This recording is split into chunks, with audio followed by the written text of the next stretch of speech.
আসসালামু আলাইকুম। আশা করি সবাই ভালো আছেন। আজকে আমাদের ক্লাসের টপিক হচ্ছে বিসিএস লিখিত পরীক্ষায় সংক্ষিপ্ত টিকা আকারে যেসব প্রশ্ন আসে সেগুলো কভার করার জন্য আমাদের রেগুলার আয়োজন হচ্ছে short notes, selected short notes বা নির্বাচিত টিকা। যে কোনো চাকরি পরীক্ষায় বিসিএস লিখিত সহ সংক্ষিপ্ত টিকা আকারে প্রশ্ন আসে। এগুলো বেশিরভাগই কারেন্ট অ্যাফেয়ার্স থেকে আসে। তো এই কারণে আমরা রেগুলার একটা সিরিজ রেখেছি, সেটা হচ্ছে সিলেক্টেড শর্ট নোটস। তো ঠিক আছে, আর দেরি না করে আমরা চলুন দেখে নিই নির্বাচিত টিকা।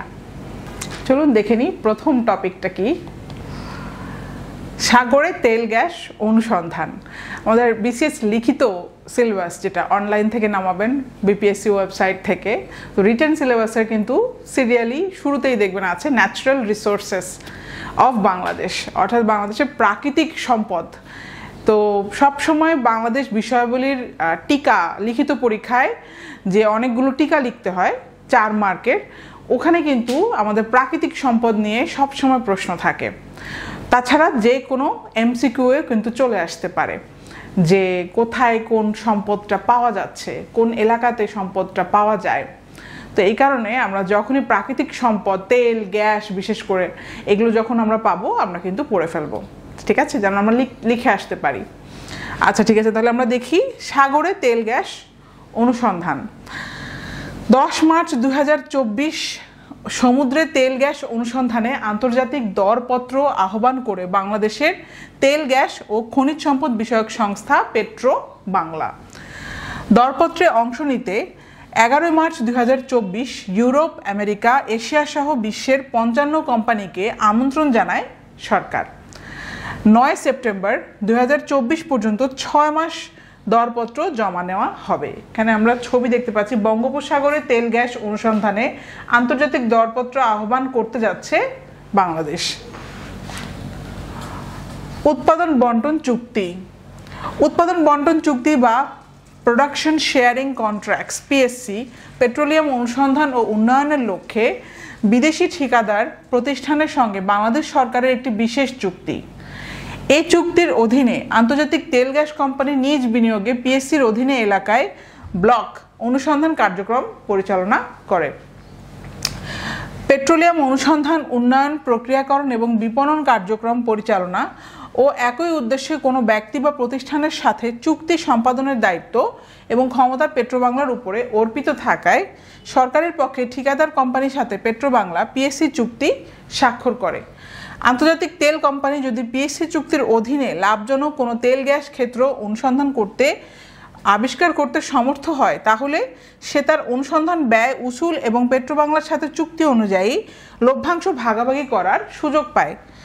কোম্পানি অনুসন্ধান তৎপরতায় অসফল হলে বিনিয়োগ বা ক্ষতির দায়ভার তাকে সম্পূর্ণভাবে বহন করতে হয়। অনুসন্ধান ব্লক। 1988 সালে পেট্রোবাংলা দেশের সীমানায় স্থলভাগ ও সমুদ্র সীমার অংশ 23টি ব্লকে ভাগ করে।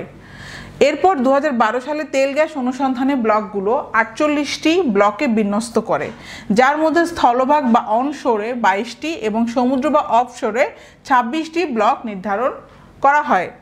সমুদ্রের 26টি ব্লকের মধ্যে স্থলভাগ থেকে 150 কিলোমিটারের মধ্যে এবং পানির গভীরতা সর্বোচ্চ 200 মিটারের মধ্যে থাকা 11টি অগভীর বা শ্যালো সি ব্লক।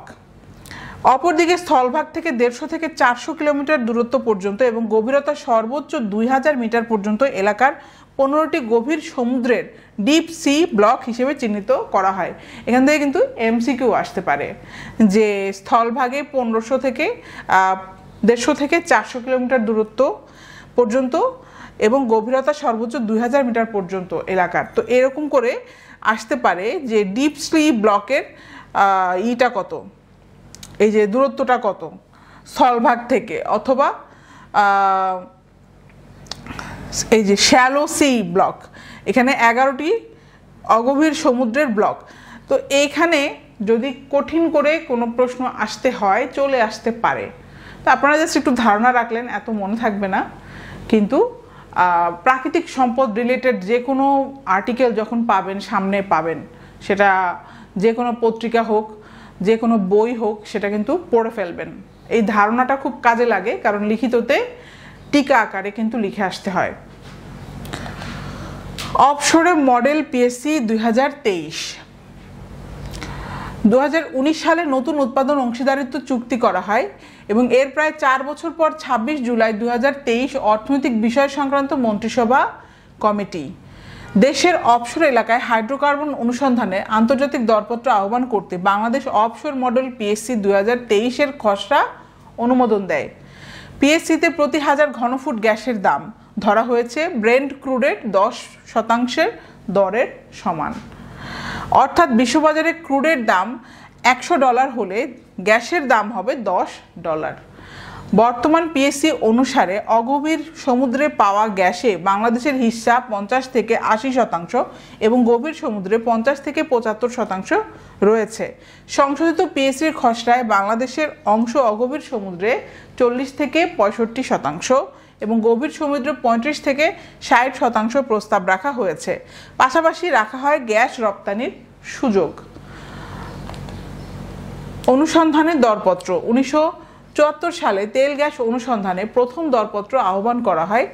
এতে 6টি বিদেশি কোম্পানির সঙ্গে পিএসসি স্বাক্ষর করা হয় এবং তারা হলো যুক্তরাষ্ট্রের Atlantic Richfield Union Oil of California, পরবর্তীতে ইউনোকল নাম ধারণ করে, Ashland Oil of USA, Superior Oil Company of Canada, INA naphthalene of Yugoslavia এবং বিওডিএস অফ জাপান। এর মধ্যে ইউনোকল 1977 সালে কুতুবদিয়ায় গ্যাস ক্ষেত্র আবিষ্কার করে। এরপর 1988 সালে দরপত্র ডাকা হলেও কেউ অংশ নেয়নি। আন্তর্জাতিক প্রস্তাব আহ্বানের ধারাবাহিকতায় 1996 সালে ব্রিটিশ তেল কোম্পানি কোয়ার্ন এনার্জি সা গ্যাস ক্ষেত্র আবিষ্কার করে। 2011 সালে কনকো ফিলিপসের সাথে গভীর সমুদ্রের ব্লক DS-10 এবং DS-11 এর জন্য পিএসসি স্বাক্ষর করে। সর্বশেষ দরপত্র ডাকা হয় 2016 সালে। এখন একমাত্র কোম্পানি হিসেবে অগভীর সমুদ্রের 2টি ব্লকে অনুসন্ধান চালাচ্ছে ভারতের কোম্পানি ওএনজিসি বিদেশ লিমিটেড। 10 মার্চ 2024 এই দুটি বাদ দিয়ে বাকি 24টি ব্লকে দরপত্র আহ্বান করা হয়। সমুদ্র সীমা বিরোধ নিষ্পত্তি। আমরা জানি যে সমুদ্র সীমা বিরোধ নিষ্পত্তি হয়েছে মিয়ানমারের সাথে এবং ইন্ডিয়ার সাথে। তো এই রিলেটেড কোনো যদি আর্টিকেল পেয়ে যান সামনে, ঠিক আছে, কোনো সংক্ষিপ্ত আকারে টিকা আকারে যাই পান সামনে পড়ে ফেলতে হবে, কারণ হচ্ছে খুবই ইম্পর্ট্যান্ট একটা কোয়েশ্চেন। এটা যে কোনো পরীক্ষাতে বিশেষ করে বিসিএসে কিন্তু চলে আসতে পারে এবং আসে, এটা অলরেডি এসে হচ্ছে। 14 মার্চ 2012 সমুদ্র আইন বিষয়ক আন্তর্জাতিক ট্রাইব্যুনাল ইটলস এর মাধ্যমে মিয়ানমারের সঙ্গে বাংলাদেশের সমুদ্রসীমা নিয়ে বিরোধ নিষ্পত্তি হয়। তাহলে 14 মার্চ 2012 এটা হচ্ছে ডেট। এই ডেটটা কিন্তু খুবই ইম্পর্টেন্ট। আর 7 জুলাই 2014 ভারতের সঙ্গে সমুদ্রসীমা মীমাংসা হয় নেদারল্যান্ডসের হেগে অবস্থিত স্থায়ী সালিসি আদালত পিসিএ রায়ে। তাহলে আরেকটা ডেট পেলাম 7 জুলাই 2014 ভারতের সাথে। এই ডেটটাও খুব ইম্পর্টেন্ট, পরীক্ষাতে এমসিকিউতে কিন্তু চলে আসে। আর আপনার লিখে আসতে হবে, শর্ট নোট যখন লিখবেন তখন কিন্তু লিখে আসতে হবে। এর মাধ্যমে বাংলাদেশ 1,18,813 বর্গ কিলোমিটার সমুদ্র সীমার উপরে নিরঙ্কুশ অর্থনৈতিক নিয়ন্ত্রণ প্রতিষ্ঠা করতে সমর্থ হয়, কিন্তু এখনও সেই অর্থে সাগরে তেল গ্যাস অনুসন্ধান শুরু হয়নি। যে এখানে সুন্দর করে একটা ম্যাপ ঠিক না, এটা হচ্ছে ম্যাপ দেওয়া আছে। এখানে কার কোন অংশ, ভারতের কতটুকু, ঠিক আছে, মিয়ানমারের কতটুকু, বাংলাদেশ মিয়ানমারের সীমারেখা, এটা প্র্যাকটিস করবেন। ম্যাপটা আঁকিয়ে দিয়ে আসতে হবে রিটেনে, যে কোনো পরীক্ষাতে যখন আসবে এটা আঁকিয়ে দিয়ে আসবেন, তাহলে মার্কস পাবেন। আপনারা দেখে নিয়েন, পিডিএফে পেয়ে যাবেন, পিডিএফ দেখে দেখে প্র্যাকটিস করবেন। পূবগাঁও ইকোনমিক জোন। 5 মার্চ 2024 সিটি গ্রুপের আওতাধীন পূর্বগাঁও ইকোনমিক জোনকে লাইসেন্স প্রদান করে বাংলাদেশ অর্থনৈতিক অঞ্চল কর্তৃপক্ষ বেজা। এটি সিটি গ্রুপের তৃতীয় অর্থনৈতিক অঞ্চল এবং বেজা এরই মধ্যে 22টি বেসরকারি অর্থনৈতিক অঞ্চলকে প্রি কোয়ালিফিকেশন লাইসেন্স দিয়েছে এবং এদের মধ্যে 13টি বেসরকারি অর্থনৈতিক অঞ্চল চূড়ান্ত লাইসেন্স পায়। আচ্ছা, এখানে ছবি দেওয়া আছে, দেখলে মনে থাকবে। ব্যাংক ইন্স্যুরেন্স সেবা চালু, এটা কিন্তু খুব ভালো একটা শর্ট নোটস, ঠিক আছে? নতুন, এটা যে কোনো ব্যাংকের এক্সামে কিন্তু আসবে, এটা একদম নিশ্চিত, ঠিক আছে? সো যত ব্যাংকের পরীক্ষা আছে ওখানে যে লিখিত পরীক্ষার জন্য ভালো মতো কিন্তু দেখে যাবেন। ব্যাংক ইন্স্যুরেন্স সেবা চালু। ব্যাংক ইন্স্যুরেন্স, এই যে ব্যাংক ইন্স্যুরেন্স ইংলিশটাও দেখে নেবেন, হলো ব্যাংকিং এবং ইন্স্যুরেন্স বা বিমা সেবাগুলোর একটি কম্বিনেশন। দেশে ব্যাংক ইন্স্যুরেন্স চালুর লক্ষ্যে বাংলাদেশ ব্যাংক 12 ডিসেম্বর 2023 একটি প্রজ্ঞাপন জারি করে। 24 জানুয়ারি 2024 বাংলাদেশ ব্যাংক থেকে গার্ডিয়ান লাইফ ইন্স্যুরেন্স লিমিটেডের সঙ্গে ব্যাংক ইন্স্যুরেন্স চালু করার জন্য অনুমোদন পায় সিটি ব্যাংক। দেশের ব্যাংকিং খাতে ব্যাংক ইন্স্যুরেন্সের ব্যবসা শুরু করার জন্য কেন্দ্রীয় ব্যাংকের দেওয়া এটি প্রথম অনুমোদন। 1 মার্চ 2024 প্রধানমন্ত্রী শেখ হাসিনা ব্যাংক ইন্স্যুরেন্স উদ্বোধন করণে। ব্যাংক ইন্স্যুরেন্স একটি ফরাসি শব্দ। 1980 সালের দিকে ফ্রান্স ও স্পেনে এটি প্রথম চালু করে। আচ্ছা, এখানে আমরা একটা ডেট পেয়েছি, 1 মার্চ 2024, এই তারিখে প্রধানমন্ত্রী শেখ হাসিনা ব্যাংক ইন্স্যুরেন্স উদ্বোধন করেন। তো এটা এমসিকিউ এর জন্য ইম্পর্টেন্ট, অথবা লিখিত যখন লিখে আসবেন তখন এই ডেটটা আপনি দিতে পারেন যে কবে উদ্বোধন হয়। 1 মার্চ 2024-এ ব্যাংক ইন্স্যুরেন্স প্রধানমন্ত্রী শেখ হাসিনা উদ্বোধন করেন। এখানে দেখেন খুব সুন্দর একটা গ্রাফ দেওয়া আছে, এটা পরীক্ষায় আসলে সুন্দর করে খুব দ্রুত এঁকে আসতে পারবেন, ঠিক আছে? এটা বুঝতে সুবিধা। ব্যাংক, ইন্স্যুরেন্স কোম্পানি এবং এদের ওভারল্যাপটুকু হচ্ছে ব্যাংক ইন্স্যুরেন্স। খুব সুন্দর করে এটা বোঝানো আছে যে ব্যাংক ইন্স্যুরেন্স আসলে কি, ঠিক আছে? আপনি পরীক্ষা হলেও খুব দ্রুত গোল্লা গোল্লা আঁকিয়ে আসবেন, মার্কস পাবেন।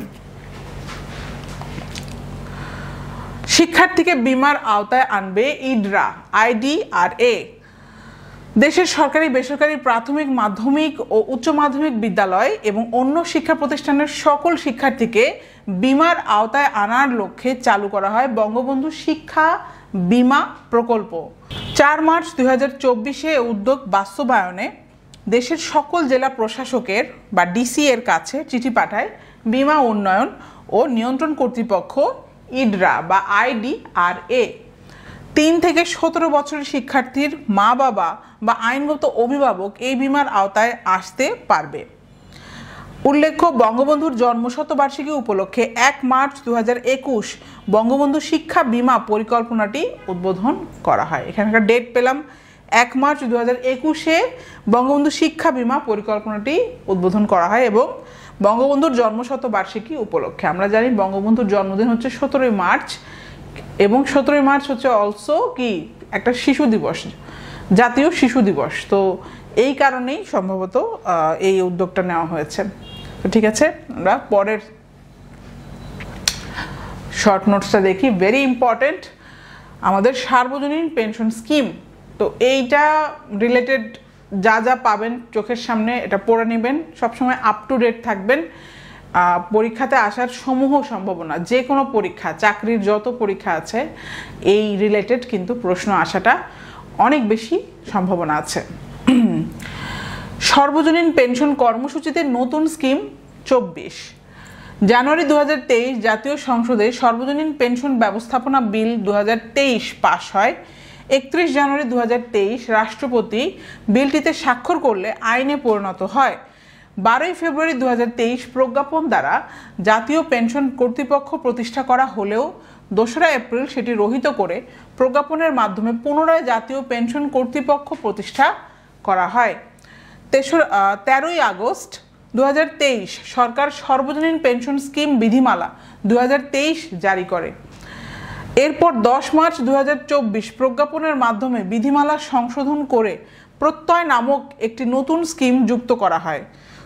তাহলে আমরা ডেট পেয়েছি একটা, যে 10 মার্চ 2024 প্রজ্ঞাপনের মাধ্যমে বিধিমালা সংশোধন করে প্রত্যয় নামক একটি নতুন স্কিম যুক্ত করা হয়, যা 13 মার্চ 2024 গেজেট আকারে প্রকাশ করা হয়।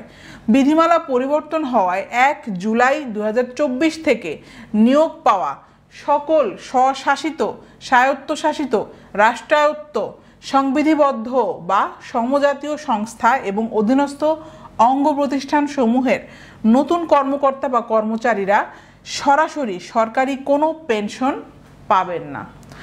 এর পরিবর্তে তাদেরকে বাধ্যতামূলকভাবে সর্বজনীন পেনশন স্কিম বিধিমালায় যুক্ত হওয়া প্রত্যয় স্কিমে অন্তর্ভুক্ত হতে হবে। তাহলে ভেরি ইম্পর্ট্যান্ট একটা আপডেট বা তথ্য আমরা কিন্তু পেয়ে গেলাম যে সরকারি যত চাকরিজীবী আছে এই যে 1 জুলাই 2024 থেকে নিয়োগ পাওয়া তাদের কেউই কিন্তু এখন আর সরাসরি কোনো পেনশন কিন্তু পাবেন না, তাদের সবাইকে এই প্রত্যয় স্কিমে কিন্তু অন্তর্ভুক্ত হতে হবে বাধ্যতামূলকভাবে।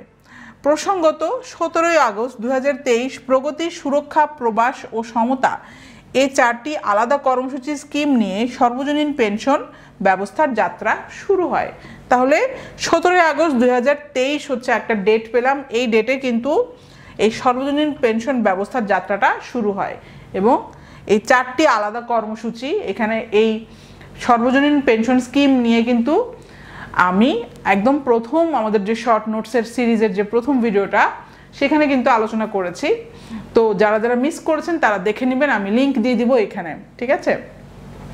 এই উপরেই কোথাও লিংক দিয়ে দিব, আপনারা ওই যারা সর্বজনীন পেনশন স্কিমের প্রথম ভিডিওটা মিস করেছেন তারা ওটা দেখে নেবেন, কারণ এখানে একটা আপডেট আমরা দিয়েছি। প্রথমে শর্ট নোটস যেটা সেখানে কিন্তু বর্ণনা করা আছে, আমি এখানে লিংক দিয়ে দিব, দেখে নেবেন। এখন আমরা দেখি যে সর্বজনীন পেনশন কর্মসূচিতে নতুন স্কিম 24 এই প্রত্যয় স্কিমের যাবতীয় ডিটেলস আপনারা কিন্তু পরীক্ষাতে আসলে লিখে আসতে হবে, ঠিক আছে? এই বক্সটা ভেরি ইম্পর্টেন্ট। এটা আমরা এখন একটু দেখি। মাসিক চাঁদা 2000, 3000, 5000, 10000। আচ্ছা, এখন এখানে বছরের একটা হিসাব আছে।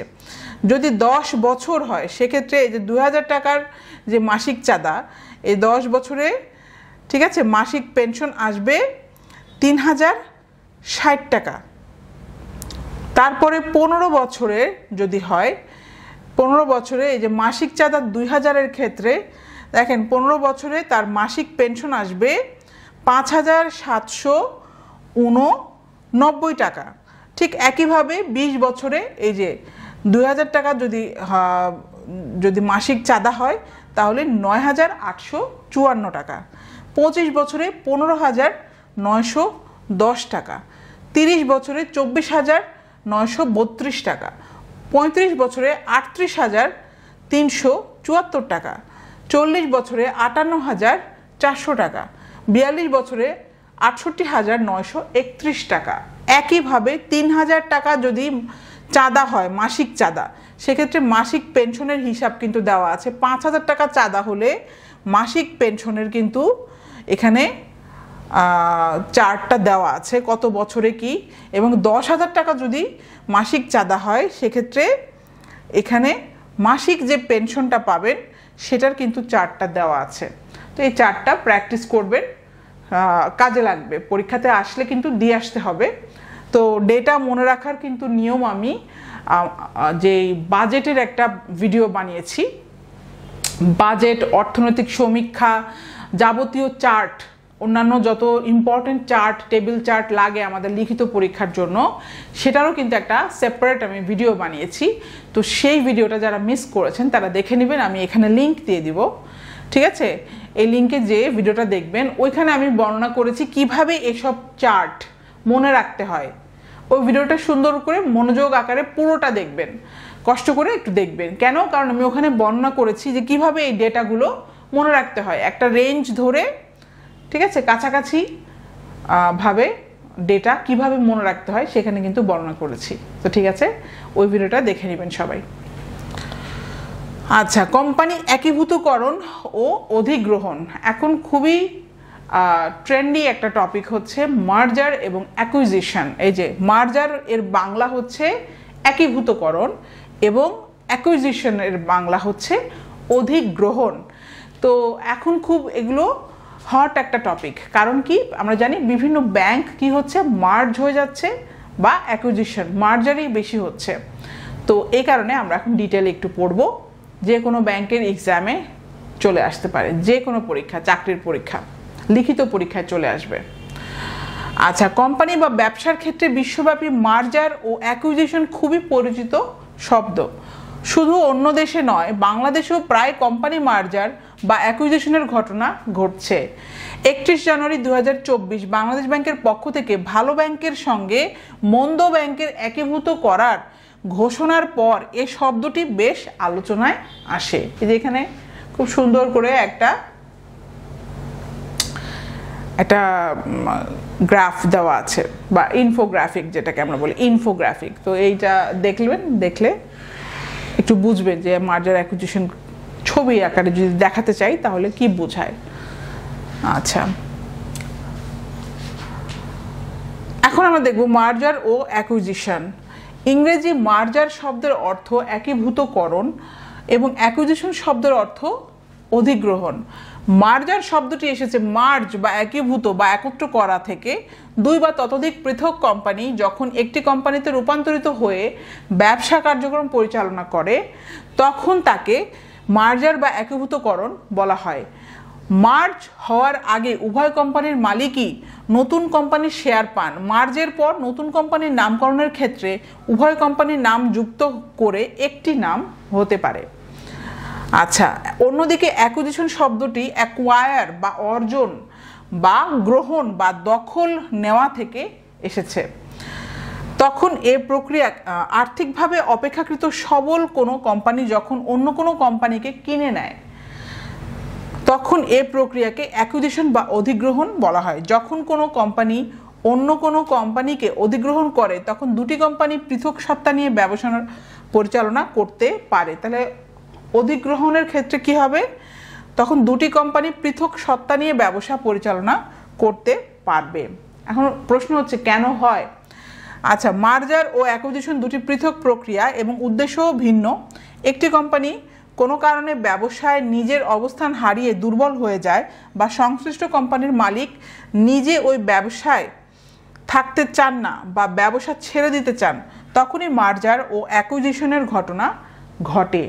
তবে একই খাতের দুই কোম্পানির মধ্যে মার্জার হতে হবে এমন কোনো ধরাবাঁধা নিয়ম নেই। ব্যাংকের মার্জারে লাভ না ক্ষতি।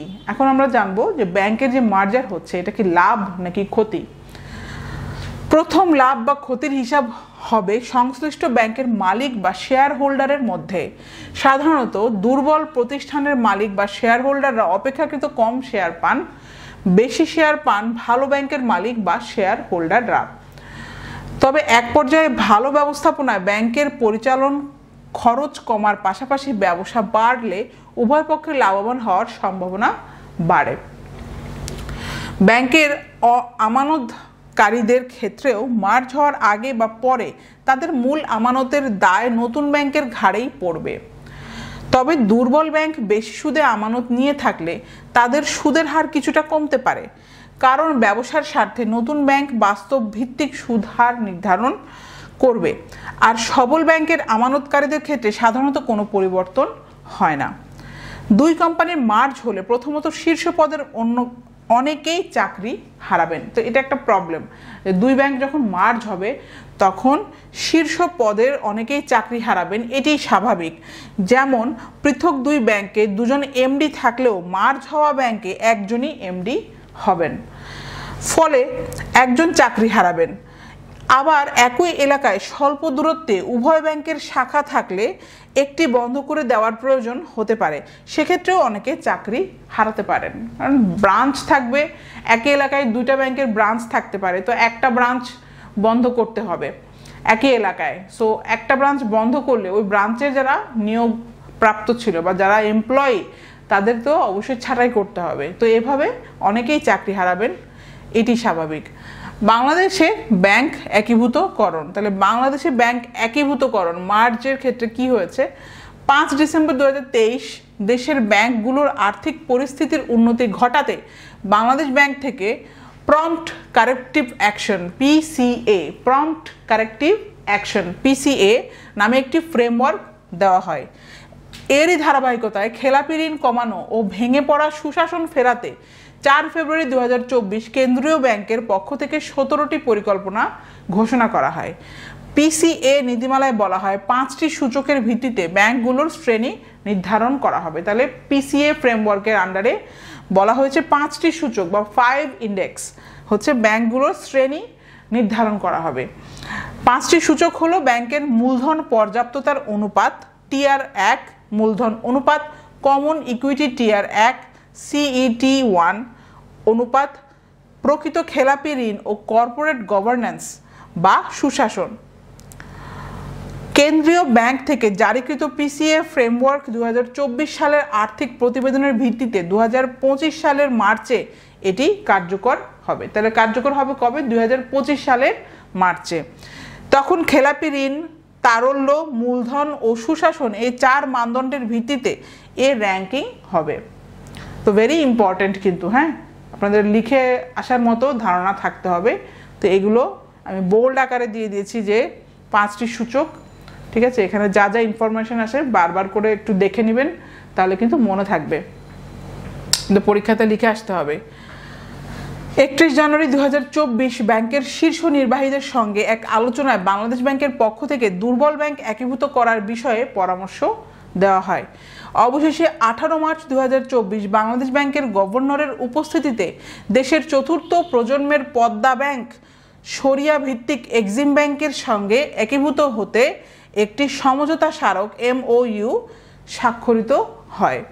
2013 সালে প্রতিষ্ঠিত ফার্মার্স ব্যাংকটির নাম 2019 সালে পদ্মা ব্যাংক করা হয়, আর একীভূতকরণে এখন এক্সিম ব্যাংক হিসেবে কার্যক্রম পরিচালনা করবে। তাহলে আমরা দেখলাম যে এই প্রথম যেটা MOU স্বাক্ষরিত হয় সেটা হচ্ছে পদ্মা ব্যাংক এবং এক্সিম ব্যাংকের একীভূতকরণের জন্য। এবং এই পদ্মা ব্যাংক আগে ছিল ফার্মার্স ব্যাংক, 2019 সালে এটি চেঞ্জ হয়ে পদ্মা ব্যাংক নাম হয়, ঠিক আছে। এবং এটা একীভূতকরণের ফলে এখন এক্সিম ব্যাংক হিসেবেই কার্যক্রম পরিচালনা করবে, ঠিক আছে। তো ঠিক আছে, আমরা এখন দেখি অফশোর ব্যাংকিংয়ে যুগে বাংলাদেশ। তাহলে অফশোর ব্যাংকিংয়ের কনসেপ্টটাও খুব ক্লিয়ার থাকতে হবে। আমাদের যে কোনো ব্যাংক এক্সাম, যে কোনো চাকরির পরীক্ষা, লিখিত পরীক্ষার জন্য কিন্তু ভেরি ইম্পর্ট্যান্ট শর্ট নোটস চলে আসতে পারে। আমরা এখন একটু দেখব অফশোর ব্যাংকিংটা আসলে কি। অফশোর ব্যাংকিং হলো ব্যাংকের ভিতরে পৃথক ব্যাংকিং সেবা। প্রচলিত ব্যাংকিং বা শাখার কার্যক্রমের চেয়ে ভিন্ন অফশোর ব্যাংকিং। কারণ এ জাতীয় কার্যক্রমে আমানত গ্রহণ ও ঋণ দেওয়ার 2 কার্যক্রমই বৈদেশিক উৎস থেকে আসে এবং বিদেশি গ্রাহকদের দেওয়া হয়। এ ব্যাংকিং কার্যক্রম শুধু অনিবাসীদের মধ্যেই সীমিত থাকে। এ ধরনের ব্যাংকিংয়ে শুধু বিদেশ থেকে তহবিল নিয়ে বৈদেশিক মুদ্রায় ঋণ বিতরণ করতে হয়। আলাদা আইন কানুনের মাধ্যমে এ তহবিল পরিচালিত হয় ও হিসাব রক্ষণ করা হয়। কেবল মুনাফা ও লোকসানের হিসাব যোগ হয় ব্যাংকের মূল মুনাফায়। দেশে বৈদেশিক মুদ্রার প্রবাহ বৃদ্ধি, রিজার্ভ সংকট ও লেটার অফ ক্রেডিট LC খোলার সংকট সমাধান সহ বিদেশি বিনিয়োগ আরও উৎসাহিত করতে 5 মার্চ 2024 জাতীয় সংসদে অফশোর ব্যাংকিং বিল 2024 পাস করা হয়। এর মাধ্যমে দেশে আইনি কাঠামোর মধ্য দিয়ে অফশোর ব্যাংকিংয়ের সুযোগ তৈরি হলো। তাহলে এখানে কবে এটা উদ্বোধন করা হয়, পাস করা হয়? অফশোর ব্যাংকিং বিল 2024 পাস করা হয় 5 মার্চ 2024 জাতীয় সংসদে।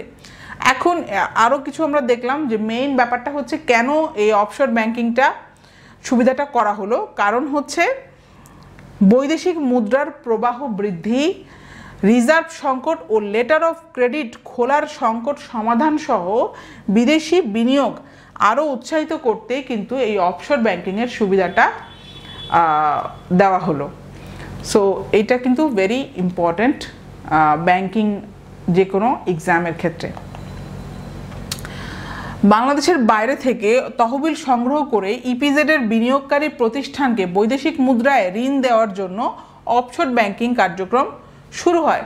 12 নভেম্বর 1985 বাংলাদেশ ব্যাংক এক আদেশের মাধ্যমে অফশোর ব্যাংকিং কার্যক্রমের অনুমোদন দেয়, কিন্তু কোনো নীতিমালা ছাড়াই চলতে থাকে এটির কার্যক্রম। দীর্ঘ 34 বছর পর 25 ফেব্রুয়ারি 2019 বাংলাদেশ ব্যাংক প্রথমবারের মতো নীতিমালা জারি করে। অফশোর ব্যাংকিং হলো দেশে কার্যরত ব্যাংকের আলাদা ইউনিট। শুধু 1985 সালে এক আদেশে এই ইউনিট গঠনের অনুমোদন দেওয়া হয়। সুবিধা অসুবিধা, তাহলে আমাদের এখন সুবিধা অসুবিধাগুলো জানতে হবে, লিখে আসতে হবে। ঠিক আছে, পরীক্ষাতে আসলে খুব সুন্দর করে লিখে আসবেন। 1 নম্বর সুবিধা হলো একাধিক দেশের একাধিক মুদ্রায় ব্যাংকিং কার্যক্রম পরিচালনা করা যায়। গ্রাহকরা পৃথিবীর যে কোনো প্রান্ত থেকে এটিএম বুথ, ইন্টারনেট ব্যাংকিং ও স্মার্টফোন অ্যাপের মাধ্যমে টাকা তুলতে পারেন। এ ধরনের পদ্ধতিতে ট্যাক্স কর্তনের পূর্বের অবশিষ্ট অর্থের উপর সুদ দেওয়া হয়। বিদেশি আয়ের উপরে যারা ট্যাক্স দেন না তারা এই পদ্ধতিকে অধিক রিটার্ন উপভোগ করতে পারেন। তাহলে আমরা একদম মেইন সুবিধাগুলো দেখে ফেললাম। এখন আমরা দেখব অসুবিধা কি কি। এলাকাভেদে অ্যাকাউন্ট খোলার পদ্ধতি ভিন্ন হয়।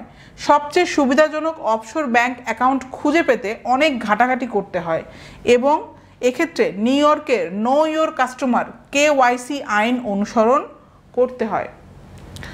এটিএম কার্ড দিয়ে কেনাকাটা এবং অর্থ বের করা গেলেও পুরো প্রক্রিয়াটি সম্পন্ন হতে কখনো কখনো 7 দিন লেগে যেতে পারে। তো এটা একটা বড় অসুবিধা। তারপরে অসুবিধা হচ্ছে বিদেশি ব্যাংক অ্যাকাউন্টের খরচ দেশি ব্যাংক অ্যাকাউন্টের চেয়েও বেশি। আচ্ছা, অফশোর ব্যাংকিং আইন 2024 বৈদেশিক মুদ্রার প্রবাহ জোরদার করার লক্ষ্যে 28 ফেব্রুয়ারি 2024 মন্ত্রিসভা অফশোর ব্যাংকিং আইন 2024-এর খসড়ার নীতিগত ও চূড়ান্ত অনুমোদন দেয়। তারপর 2 মার্চ 2024 জাতীয় সংসদে অফশোর ব্যাংকিং বিল 2024 উত্থাপন করা হয়। পরে বিলটি পরীক্ষা করে একদিনের মধ্যে সংসদে প্রতিবেদন দেওয়ার জন্য অর্থ মন্ত্রণালয় সম্পর্কিত সংসদীয় কমিটিতে পাঠানো হয়। 5 মার্চ 2024 জাতীয় সংসদে অফশোর ব্যাংকিং বিল 2024 পাশ করা হয়। আচ্ছা, এই আইনের উল্লেখযোগ্য অংশ, অফশোর ব্যাংকিং আইন 2024, তাহলে আইনের উল্লেখযোগ্য কিছু অংশ আমাদের ধারণা থাকতে হবে। আচ্ছা, অফশোর ব্যাংকিংয়ের বিদেশের বিভিন্ন উৎস এবং অনুমোদিত বিশেষায়িত অঞ্চলে পরিচালিত শতভাগ বিদেশি মালিকানাধীন প্রতিষ্ঠান ও বাংলাদেশ ব্যাংকের অনুমোদিত উৎস থেকে বৈদেশিক মুদ্রার তহবিল নিতে পারবে।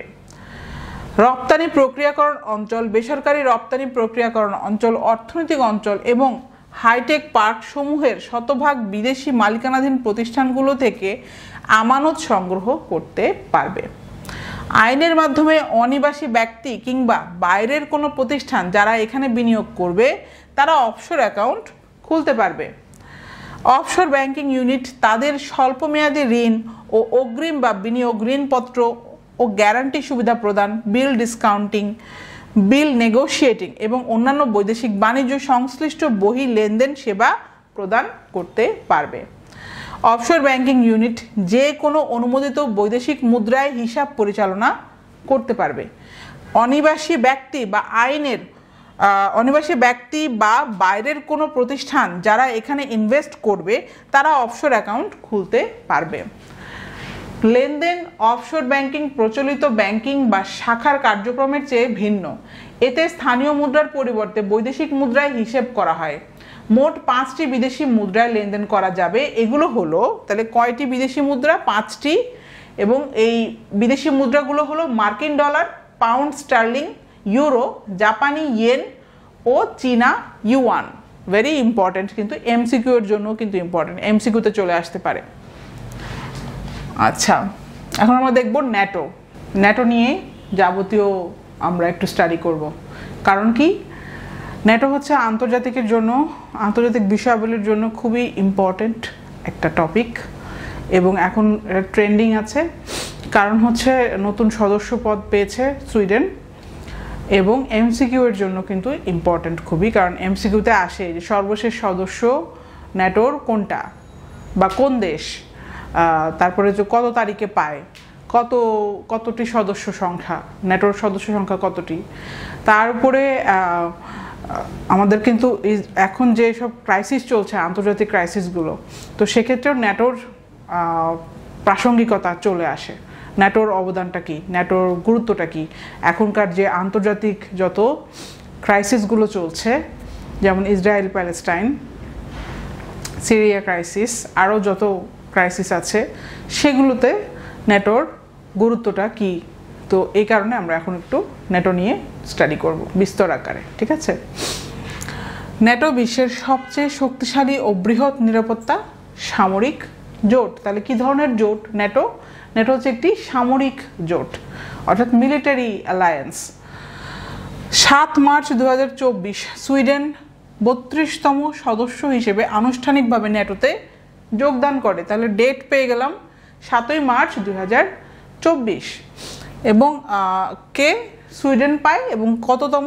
32তম সদস্য। তো যে কোনো একটা এমসিকিউতে চলে আসতে পারে, এই ডেট আসতে পারে, কোন দেশ আসতে পারে, তারপর কততম সদস্য, এভাবে এমসিকিউতে আসতে পারে। গঠন, তারা ন্যাটোর গঠন হচ্ছে 4 এপ্রিল 1949 ইউরোপের 10টি দেশ Belgium, Denmark, France, Iceland, Italy, Luxembourg, Netherlands, Norway, Portugal ও যুক্তরাজ্য এবং উত্তর আমেরিকার 2টি দেশ যুক্তরাষ্ট্র ও কানাডা মিলে গঠিত হয় north Atlantic treaty organization NATO.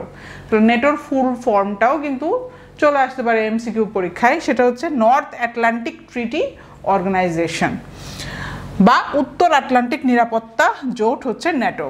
অন্যদিকে স্নায়ুযুদ্ধ চলাকালীন সময়ে ইউরোপের 8টি সমাজতান্ত্রিক দেশ আলবেনিয়া, বুলগেরিয়া, চেকোস্লোভাকিয়া, বর্তমান চেক প্রজাতন্ত্র ও স্লোভাকিয়া, পূর্ব জার্মানি, হাঙ্গেরি, পোল্যান্ড, রোমানিয়া ও সোভিয়েত ইউনিয়ন নিয়ে 14 মে 1955 গঠিত হয় আরেকটি সামরিক জোট ওয়ারসো ট্রিটি অর্গানাইজেশন। তাহলে ন্যাটোর এগেনস্টে আমরা দেখলাম আরেকটি অর্গানাইজেশন, সেটা হচ্ছে 1955 সালে 14ই মে ওয়ারসো ট্রিটি অর্গানাইজেশন গঠিত হয়। এটাও একটি সামরিক জোট। 1990-এর দশকের শুরুতে সোভিয়েত ইউনিয়ন ভেঙে যাওয়ার পর 1 জুলাই 1991 সোভিয়েত বলয়ভুক্ত সামরিক জোটটি ভেঙে যায়। তাহলে এই ওয়ারসো ট্রিটি অর্গানাইজেশন ভেঙে যায় 1 জুলাই 1991 সালে, কারণ সোভিয়েত ইউনিয়নই ভেঙে যায়। আচ্ছা, ন্যাটোর তাহলে উদ্দেশ্য কি?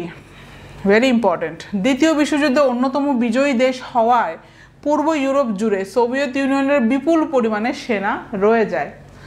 পূর্ব জার্মানি সহ বেশ কয়েকটি দেশের উপর আধিপত্য পায় সোভিয়েত ইউনিয়ন। 1948 সালের মধ্যভাগে সোভিয়েত প্রধানমন্ত্রী জোসেফ স্টালিন পশ্চিম বার্লিনের বিরুদ্ধে অবরোধ শুরু করেন। সে সময়ে ওই এলাকা ছিল তৎকালীন মিত্রশক্তি যুক্তরাষ্ট্র, যুক্তরাজ্য এবং ফ্রান্সের নিয়ন্ত্রণে। মূলত সোভিয়েত ইউনিয়নের আগ্রাসন ও পশ্চিম ইউরোপের দেশসমূহের স্বাধীনতার অখণ্ডতা বজায় রাখাই ছিল ন্যাটোর মূল উদ্দেশ্য। তাহলে ন্যাটো শুরু হয় কিসের জন্য? মূলত সোভিয়েত ইউনিয়নের আগ্রাসন এবং পশ্চিম ইউরোপের দেশসমূহের স্বাধীনতা অখণ্ডতা বজায় রাখার জন্যই কিন্তু ন্যাটো প্রথমে গঠিত হয়েছিল। ন্যাটোর চুক্তির 5ম অনুচ্ছেদে সংগঠনটির মূল নীতিতে বলা রয়েছে যে ইউরোপ ও উত্তর আমেরিকার সংগঠনটির কোনো সদস্য দেশ বা দেশসমূহের উপর অন্য কোনো দেশ সামরিক হামলা করলে বা সংগঠনের সকল সদস্যের উপর হামলা হিসেবে বিবেচিত হবে। অর্থাৎ ন্যাটোর মূল কথা হচ্ছে যে যদি আমাদের সদস্য দেশের যে কোনো একজনের উপরে যদি সামরিক হামলা করা হয় তাহলে ধরা হবে যে তুমি প্রত্যেকটা দেশ, হ্যাঁ, সকল সদস্যের উপরেই হামলা করেছো, এটাই ধরে নেওয়া হবে। আর যদি এমন কোনো হামলা হয় তাহলে জাতিসংঘ চার্টারের 51 নং অনুচ্ছেদ অনুযায়ী একক অথবা সংবদ্ধভাবে শত্রুর মোকাবেলা করা হবে। যদি তাই হয়, যদি হামলা করাই হয় যদি একটা দেশের উপরে, তাহলে জাতিসংঘের এই চার্টারের 51 নং অনুচ্ছেদ অনুযায়ী একক বা সংঘবদ্ধভাবে শত্রুর মোকাবেলা করা হবে। সেনাবাহিনী, ন্যাটোর কোনো নিজস্ব সেনাবাহিনী নেই। জোটটি সদস্য দেশগুলো থেকে পাঠানো বাহিনীর উপর নির্ভর করে থাকে। অর্থাৎ সদস্য দেশগুলোর পাঠানো বাহিনীর উপরেই নির্ভর করবে ন্যাটো, এদের নিজস্ব কোনো সেনাবাহিনী নেই। প্রতিটি সদস্য রাষ্ট্রের নিজস্ব সেনাবাহিনীর শক্তিমত্তাই ন্যাটোর শক্তি। প্রতিটি সদস্য তাদের প্রতিরক্ষা বিভাগ থেকে শক্তিশালী দল ন্যাটোতে পাঠায়। ন্যাটোর প্রতিষ্ঠার পর থেকে ন্যাটোতে সবচেয়ে বেশি ব্যয় করে আসছে যুক্তরাষ্ট্র। Very obvious. ন্যাটোর গাইডলাইন অনুযায়ী প্রতিটি দেশের জিডিপির 2% প্রতিরক্ষা খাতে ব্যয় করা উচিত। 32তম সদস্য সুইডেন। 18 ফেব্রুয়ারি 1952 তুরস্ক এবং গ্রিসকে সদস্য করার মাধ্যমে ন্যাটো জোটের সম্প্রসারণ শুরু হয়। এ ধারাবাহিকতায় 18 মে 2022 সুইডেনের সঙ্গে ন্যাটোতে যোগদানের জন্য আনুষ্ঠানিকভাবে আবেদন করে ফিনল্যান্ড। যদিও তুরস্কের আপত্তির কারণে আটকে যায় তাদের যোগদান প্রক্রিয়া।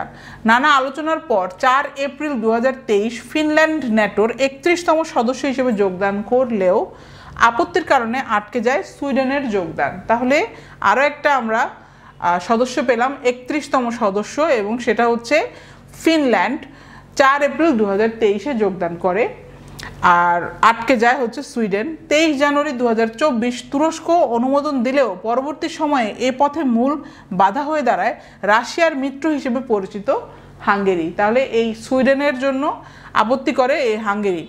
তবে 26 ফেব্রুয়ারি 2024 হাঙ্গেরি ন্যাটোতে সুইডেনের যোগদানের বিষয়ে চূড়ান্ত অনুমোদন দিয়ে দেয়। পরে এই যে 26 ফেব্রুয়ারি 2024 এই হাঙ্গেরি অনুমোদন দিয়ে দেয়। এই অনুমোদনের ফলে 7 মার্চ 2024 সুইডেন 32তম সদস্য হিসেবে আনুষ্ঠানিকভাবে ন্যাটোতে যোগদান করে। তাহলে ন্যাটোতে যোগদান করে কবে? 7 মার্চ 2024 সুইডেন। তাহলে আমরা ডেট পেয়ে গেলাম 7 মার্চ 2024। এটা পরীক্ষাতে আসতে পারে এমসিকিউ আকারে। এখানে আমরা ছবি দেখতে পাচ্ছি, সুইডেনের প্রধানমন্ত্রী উলফ ক্রিস্টারসন এদিন ওয়াশিংটন ডিসিতে মার্কিন পররাষ্ট্র দপ্তরে গিয়ে আনুষ্ঠানিকভাবে ন্যাটোতে যোগদানের নথি হস্তান্তর করেন। ন্যাটোর সদস্য কথন। তাহলে এখানে ন্যাটোর যাবতীয় সদস্য নিয়ে আমরা একটু দেখব। এই ধারণাটা থাকতে হবে এবং ম্যাপের মাধ্যমে শিখবেন। এখানে যদি আমি ম্যাপ দেইনি, আপনারা একটা ম্যাপ নিয়ে বসবেন এইটা পড়ার সময় আন্তর্জাতিকে, ঠিক আছে? জাস্ট ম্যাপে একবার চোখ বুলালে খুবই ক্লিয়ার হয়ে যাবে। এখানে সাবেক সোভিয়েত ইউনিয়নের 15টি দেশের মধ্যে 3টি দেশ লিথুনিয়া, এস্তোনিয়া ও লাটভিয়া ইউ এবং ন্যাটো উভয় সংস্থার সদস্য। তাহলে 3টি দেশ পেলাম আমরা, সাবেক সোভিয়েত ইউনিয়নের এস্তোনিয়া, লিথুনিয়া এবং লাটভিয়া। এটা ম্যাপে খুব ইজিলি দেখতে পারবেন, একসাথেই থাকে এই 3টি দেশ। বাল্টিক সাগরের তীরে অবস্থিত 3 দেশই, এই যে এস্তোনিয়া, লাটভিয়া এবং লিথুনিয়া, ন্যাটোর সদস্য। সাবেক যুগোস্লাভিয়া ভেঙে গঠিত 7টি দেশের মধ্যে 4টি দেশ ক্রোয়েশিয়া, মন্টেনিগ্রো, স্লোভেনিয়া ও উত্তর মেসিডোনিয়া ন্যাটোর সদস্য। ন্যাটোভুক্ত মুসলিম দেশ 2টি, আলবেনিয়া ও তুরস্ক। এটা কিন্তু এমসিকিউতে আসে যে ন্যাটোর মুসলিম সদস্য কোনটি আর কি। তো এটা হবে, উত্তর হবে আলবেনিয়া এবং তুরস্ক। এই দুটো হচ্ছে ন্যাটোর ভুক্ত মুসলিম দেশ, ঠিক আছে? আলবেনিয়া, তুরস্ক। এমসিকিউ এর জন্য কিন্তু অনেক পড়া হয়ে যাচ্ছে আমাদের। ইউরোপীয় ইউনিয়নের 27টি দেশের 23টি দেশই ন্যাটোর সদস্য। তাহলে ইউরোপীয় ইউনিয়নের 27টি সদস্য আছে, এর মধ্যে 23টি দেশই কিন্তু ন্যাটোর সদস্য। 4টি দেশ সদস্য নয়, যেমন অস্ট্রিয়া, আয়ারল্যান্ড, সাইপ্রাস ও মাল্টা। তাহলে এটা খুবই ইম্পর্টেন্ট তথ্য যে ইউরোপীয় ইউনিয়নের 4টি দেশ কিন্তু সদস্য না ন্যাটোর। তো সেই 4টি দেশ কোনটি? অস্ট্রিয়া, আয়ারল্যান্ড, সাইপ্রাস ও মাল্টা। এটাও একটা এমসিকিউ হতে পারে যে কোনটি ইউ এর ভুক্ত তবে ন্যাটোভুক্ত নয়। সেটা হচ্ছে অস্ট্রিয়া, আয়ারল্যান্ড, সাইপ্রাস ও মাল্টা। স্ক্যান্ডিনেভিয়ার 3টি দেশই নরওয়ে, সুইডেন, ডেনমার্ক ন্যাটোর সদস্য। তাহলে স্ক্যান্ডিনেভিয়ান দেশ 3টি আমরা জানি, নরওয়ে, সুইডেন এবং ডেনমার্ক। এই 3টি কিন্তু ন্যাটোর সদস্য। ম্যাপে দেখবেন একদম একসাথে নরওয়ে, সুইডেন এবং ডেনমার্ক একসাথে কিন্তু ম্যাপে 3টা দেশই লাগোয়া আর কি, একে অপরের খুবই অ্যাডজাসেন্ট কান্ট্রি, এবং এগুলোকে বলা হয় স্ক্যান্ডিনেভিয়ান কান্ট্রি, ঠিক আছে? এটাও একটা এমসিকিউ যে স্ক্যান্ডিনেভিয়ান দেশ কোনগুলি, কোনটি স্ক্যান্ডিনেভিয়ান দেশ? তখন উত্তর হবে নরওয়ে, সুইডেন অথবা ডেনমার্কের যে কোনো একটি। আচ্ছা, তাহলে নর্ডিক দেশ ডেনমার্ক, ফিনল্যান্ড, আইসল্যান্ড, নরওয়ে ও সুইডেন ন্যাটোর সদস্য। তাহলে আরও একটা টার্ম পেলাম, নর্ডিক দেশ। তো নর্ডিক দেশ হচ্ছে কোনগুলো? সেটা হচ্ছে ডেনমার্ক, ফিনল্যান্ড, আইসল্যান্ড, নরওয়ে ও সুইডেন। এরা সবগুলোই ন্যাটোর সদস্য। রাশিয়ার সাথে সীমান্ত রয়েছে এমন 14টি দেশের মধ্যে 6টি দেশ বর্তমানে ন্যাটোর সদস্য। তাহলে রাশিয়ার অ্যাডজাসেন্ট কান্ট্রি হচ্ছে 14টা, এবং 14টার মধ্যে 6টি দেশ বর্তমানে ন্যাটোর সদস্য। দেশগুলো হচ্ছে এস্তোনিয়া, ফিনল্যান্ড, লাটভিয়া, লিথুয়েনিয়া, নরওয়ে ও পোল্যান্ড। তাহলে এই 6টি হচ্ছে ন্যাটোর সদস্য, এবং এগুলোর বৈশিষ্ট্য হচ্ছে এরা রাশিয়ার সাথে লাগোয়া, রাশিয়ার সাথে সীমানা শেয়ার করে, ঠিক আছে? এস্তোনিয়া, ফিনল্যান্ড, লাটভিয়া, লিথুয়েনিয়া, নরওয়ে এবং পোল্যান্ড। এই তথ্যটা ইম্পর্টেন্ট কেন? রাশিয়ার সাথে লাগোয়া, তো এটা বৈশিষ্ট্য কেন? কারণ হচ্ছে রাশিয়ারই এগেনস্টে নেটো, তাই না? নেটো রাশিয়ার মানে আগে যে সোভিয়েত ইউনিয়ন ছিল, সোভিয়েত ইউনিয়ন কিন্তু নেটোর এগেনস্টে ওয়ারসো গঠন করে। ওয়ারসো ছিল নেটোর এগেনস্টে আরেকটা মিলিটারি জোট। তো এই কারণে নেটো কিন্তু মানে রাশিয়ার এগেনস্টে এখন কাজ করে। রাশিয়ার একটা ভয়ের কারণ হচ্ছে নেটো। তো এই কারণেই এই বৈশিষ্ট্য যে রাশিয়ার সাথে সীমান্ত আছে মোট 14টি দেশ। এই 14টি দেশের মধ্যে 6টি দেশ এখন নেটোর সদস্য, কারণ এরা হচ্ছে ভয় পায়, রাশিয়াকে ভয় পায় যে রাশিয়া যে কোনো মুহূর্তে এদেরকে কিন্তু দখল করে নিবে। যেমন এখন ইউক্রেনে যুদ্ধ চলছে, ঠিক আছে, তারপরে ক্রাইমিয়া কিন্তু অলরেডি রাশিয়া দখল করে ফেলেছে, যে আমাদেরই অংশ, এটাকে বলে অ্যানেক্সেশন। তো এই অ্যানেক্সেশনের ভয়ে রাশিয়ার লাগোয়া যে দেশগুলো এরা আস্তে আস্তে নেটো দিকে ধাবিত হচ্ছে, নেটোর সাথে নেটোর অন্তর্ভুক্ত হচ্ছে। তো ইন্টারন্যাশনাল অ্যাফেয়ার্সের আরও যত ভিতরে জানবেন তখন বুঝতে পারবেন এইগুলো। এই কারণে নেটোর ইম্পর্টেন্সটা প্রশ্ন আসতে পারে। ক্রিটিক্যাল রাইটিং অর্থাৎ প্রবলেম সলভিংয়ের যখন আন্তর্জাতিক বিষয়াবলীর 15 নম্বরের প্রবলেম সলভিং চলে আসে প্রশ্ন, তো সেখানে বলতে পারে যে নেটোর গুরুত্ব কি দিন দিন হারাচ্ছে, লিখুন নেটোর গুরুত্ব, লিখুন কেন নেটো এখনও প্রাসঙ্গিক। এরকম ক্রিটিক্যাল প্রশ্ন আসবে এবং প্রবলেম সলভ করতে বলবে আপনাকে, ঠিক আছে।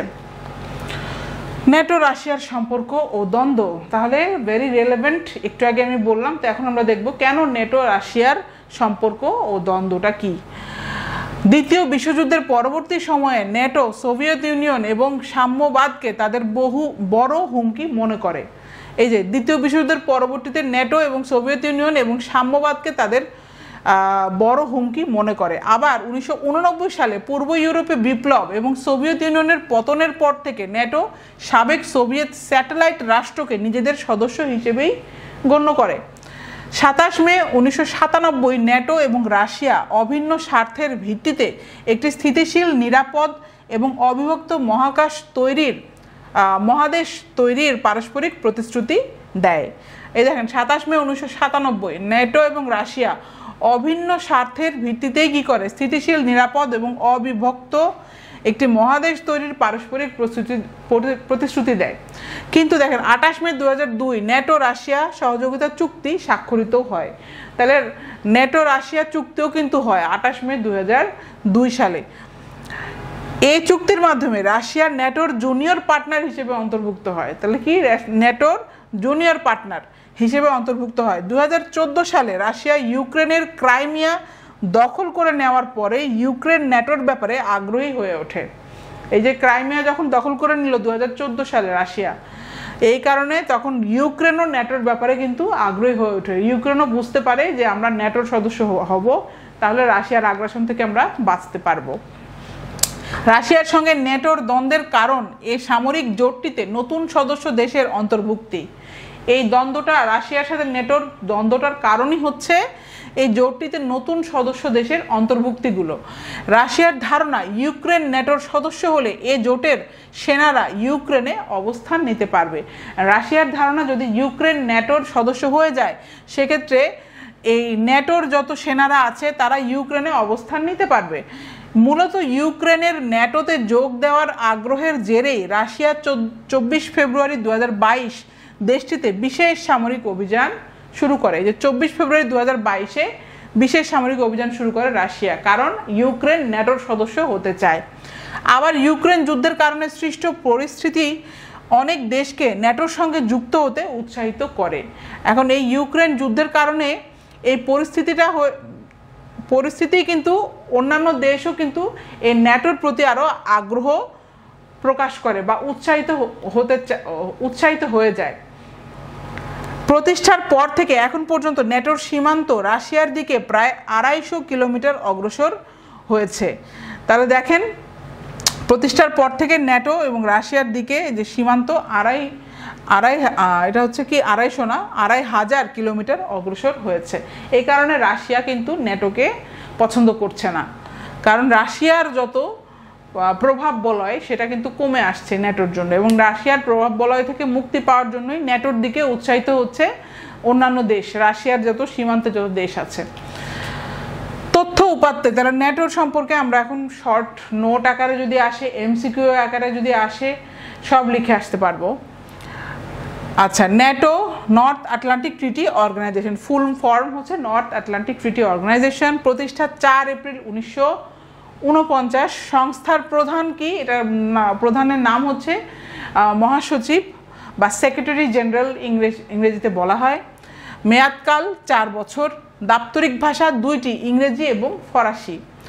সদর দপ্তর, প্রতিষ্ঠাকালীন সদর দপ্তর যুক্তরাজ্যের লন্ডনে স্থাপন করা হলেও 1952 সালে ফ্রান্সের প্যারিসে স্থানান্তরিত করা হয়। 16 অক্টোবর 1967 সদর দপ্তর বেলজিয়ামের ব্রাসেলসে নিয়ে যাওয়া হয়। বর্তমানে সেখানে বছরে 6000-এর বেশি সেমিনার সম্মেলন অনুষ্ঠিত হয়। তাহলে এখন 16 অক্টোবর 1967-তে সদর দপ্তর বেলজিয়ামের ব্রাসেলসে নিয়ে যাওয়া হয়।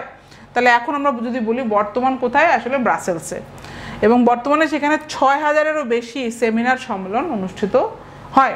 মহাসচিব কি দেখেন, প্রথম মহাসচিব হচ্ছে জেনারেল হাস্টিং লিওনেল ইসমে, এটা হচ্ছে যুক্তরাজ্যের, এটা হচ্ছে প্রথম মহাসচিব। আর 24শে মার্চ 1952 থেকে 16ই মে 1957 পর্যন্ত ছিলেন। আর বর্তমান মহাসচিব কে দেখেন, জেন্স স্টোলেনবার্গ, নরওয়ে, এই নামটা মনে রাখবেন। বর্তমান মহাসচিব হচ্ছে জেন্স স্টোলেনবার্গ, উনি নরওয়ের, এবং 1 অক্টোবর 2014 থেকে বর্তমানে উনি আছেন। তাহলে অনেক বছর থেকে উনি আছেন। 1 অক্টোবর 2014 থেকে বর্তমান পর্যন্ত উনি ন্যাটোর মহাসচিব জেন্স স্টোলেনবার্গ, নরওয়ের। তিনি ন্যাটোর 15তম মহাসচিব। তাহলে এটা একটা ইম্পর্টেন্ট তথ্য, 15তম মহাসচিব হচ্ছেন জেন্স স্টোলেনবার্গ। ন্যাটোতে নতুন কোনো দেশ যোগদানের জন্য সদস্যভুক্ত সকল দেশের সমর্থন লাগে এবং তাদের পার্লামেন্টের অনুমোদনের প্রয়োজন হয়।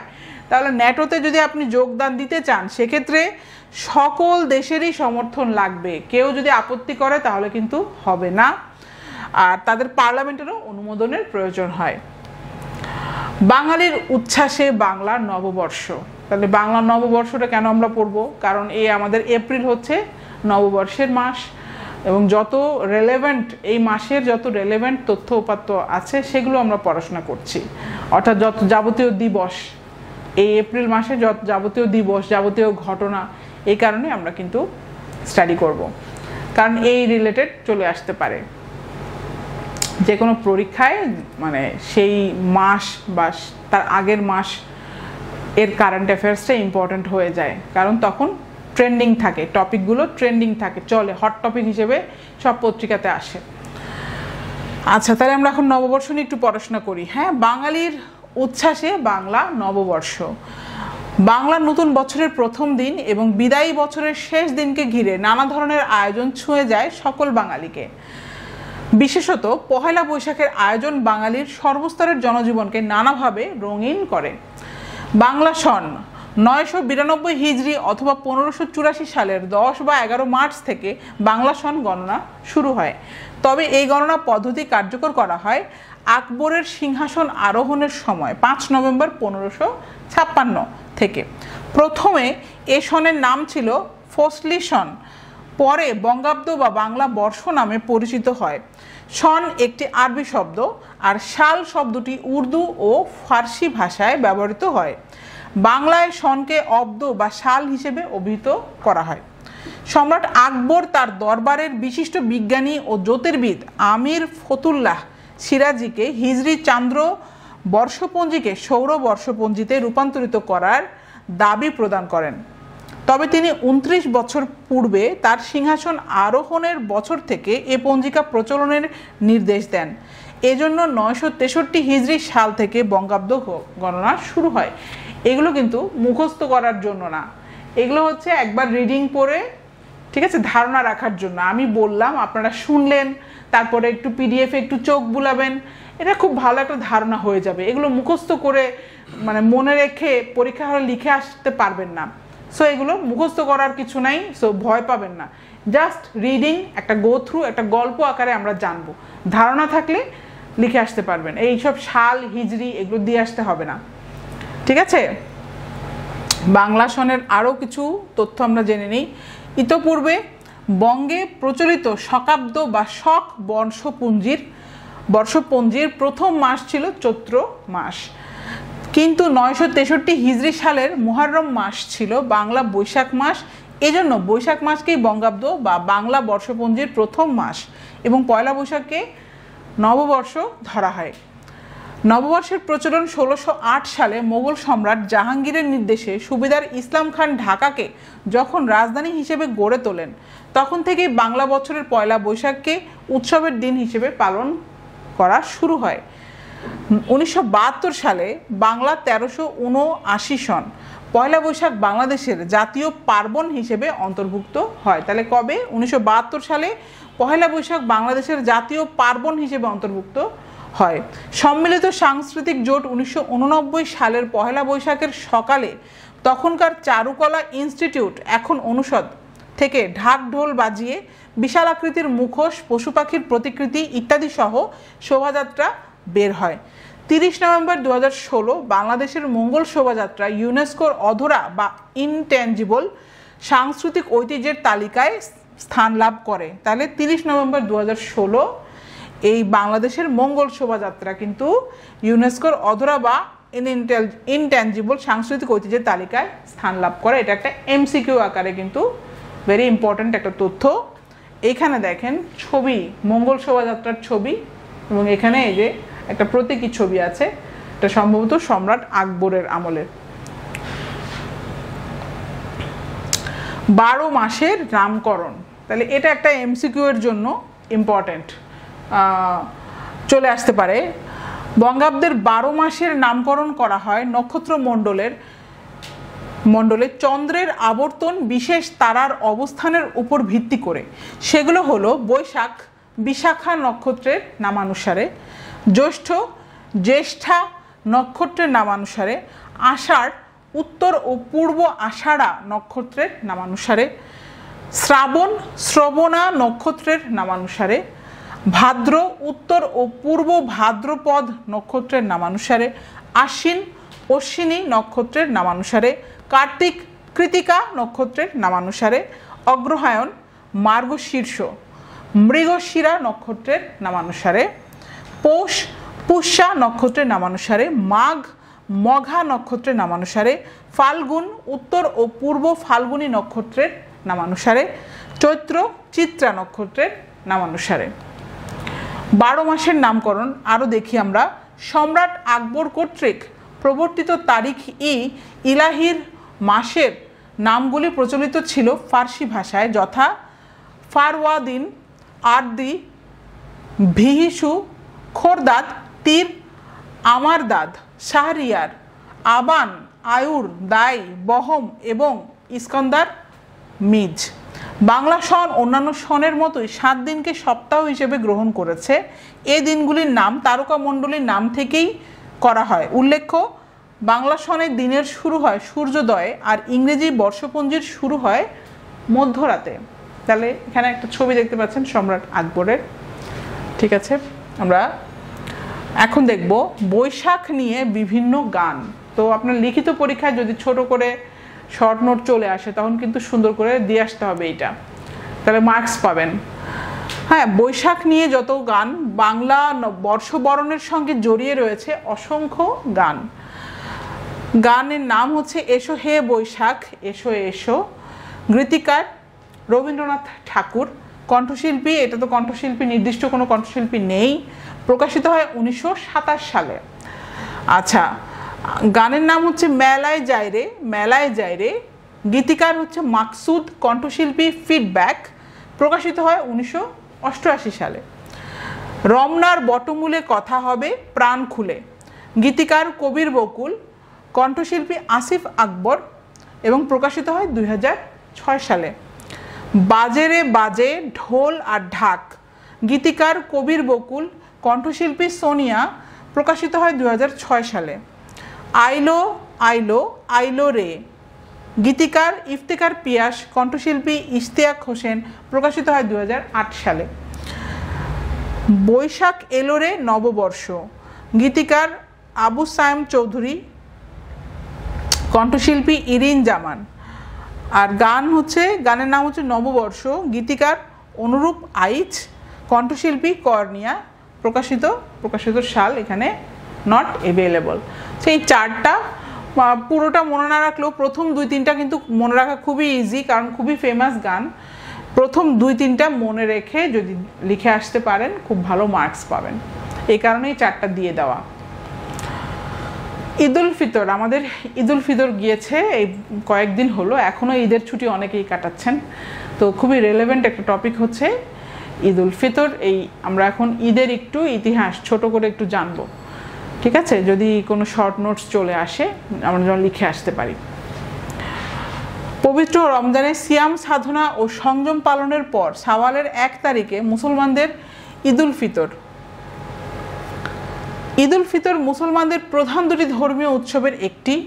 ঈদ অর্থ উৎসব বা আনন্দ, ফিতর অর্থ বিদীর্ণ করা, উপবাস ভঙ্গ করা। তাহলে খুবই মনে রাখার মতো কিন্তু অর্থ, যেমন ঈদ মানেই উৎসব বা আনন্দ, আর ফিতর মানে হচ্ছে বিদীর্ণ করা বা উপবাস ভঙ্গ করা। কারণ আমরা জানি আমরা ফাস্ট করি, তাই না? আমরা রোজা রাখি, সিয়াম সাধনা করি, তাহলে সেটা ভঙ্গ করার নাম হচ্ছে ফিতর। আচ্ছা, ঈদের ইতিহাস, তাহলে ইতিহাসটা আমরা একটু জানি। মহানবী সাল্লাল্লাহু আলাইহি ওয়াসাল্লাম এর মক্কার 13 বছরের জীবনে রোজা ও ঈদের বিধান প্রচলিত ছিল না। 622 সালে তিনি মহান আল্লাহর নির্দেশে মদিনায় হিজরত করেন। মদিনায় তার আগমনের আগে মদিনাবাসীরা নববর্ষ উপলক্ষে, নওরোজ ও বসন্তকাল উপলক্ষে মেহেরজান অনুষ্ঠান পালন করত এবং সেখানে নানাবিধ আনন্দ ফুর্তি ও খেল তামাশা করত। মহানবী সাল্লাল্লাহু আলাইহি ওয়াসাল্লাম এর দাওয়াতে অনেক মদিনাবাসী ইসলাম কবুল করে।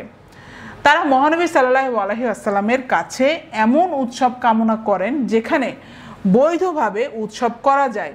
এরই মধ্যে 2টি বছরও কেটে যায় এবং 624 সালে রমজানের রোজা ফরজ হয়।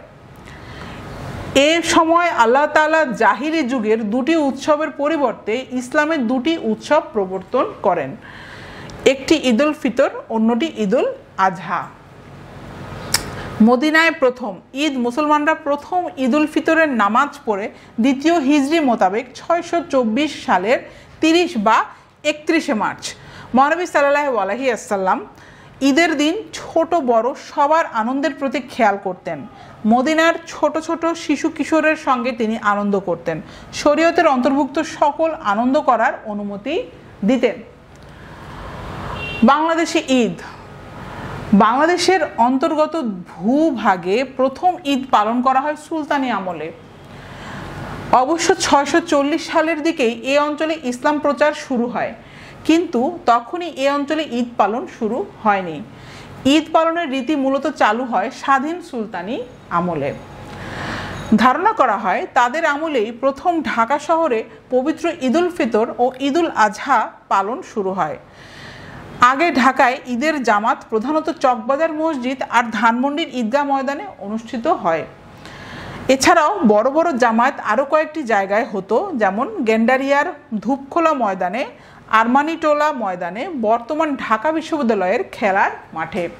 এখানে একটা ছবি দেখতে পাচ্ছেন, এখানে ঈদের দিন সবাই কোলাকুলি করছে। আচ্ছা, ঈদ কেন পালন করা হয়? মূলত পুরো 1 মাস রোজা রাখা ও তারাবি পড়ার পর ঈদের দিন আল্লাহ রোজাদারদের তাদের মেহনতের সওয়াব ও পুরস্কার দান করবেন, জাহান্নামীদের তালিকা থেকে তাদের নাম মুছে দেবেন।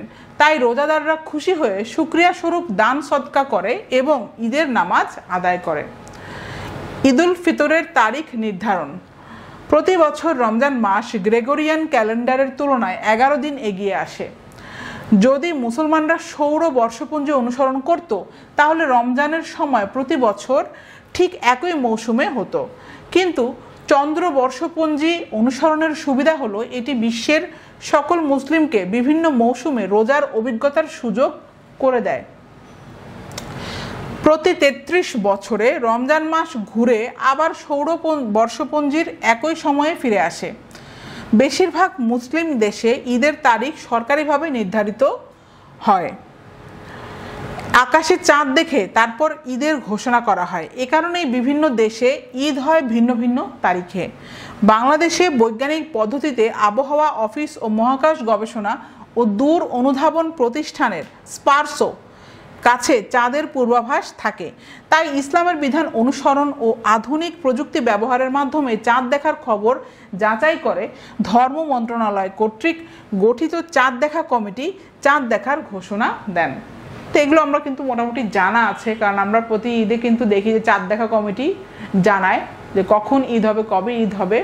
তারপরও কিছু হিস্ট্রি কিন্তু আমরা পেয়ে গেলাম যে প্রতি 33 বছর পর কিন্তু আবার এই যে সৌর বর্ষপঞ্জির একই সময় ফিরে আসে রমজান মাস। তারপরে হচ্ছে আমরা এই যে গ্রেগরিয়ান ক্যালেন্ডারের তুলনায় 11 দিন এগিয়ে আসে প্রতি বছর রমজান মাস। এটা একটা আমরা ইম্পর্টেন্ট তথ্য পেলাম। So that's it for today's class. আশা করি ভালো লাগছে। আমাদের কারেন্ট অ্যাফেয়ার্সের যে নিয়মিত আয়োজন সেটা হচ্ছে শর্ট নোটস। তো পরবর্তীতে আমরা নেক্সট কিছু শর্ট নোটস নিয়ে আবার পরের ক্লাসে হাজির হয়ে যাব। সো ততদিন পর্যন্ত ভালো থাকবেন, সুস্থ থাকবেন। আসসালামু আলাইকুম।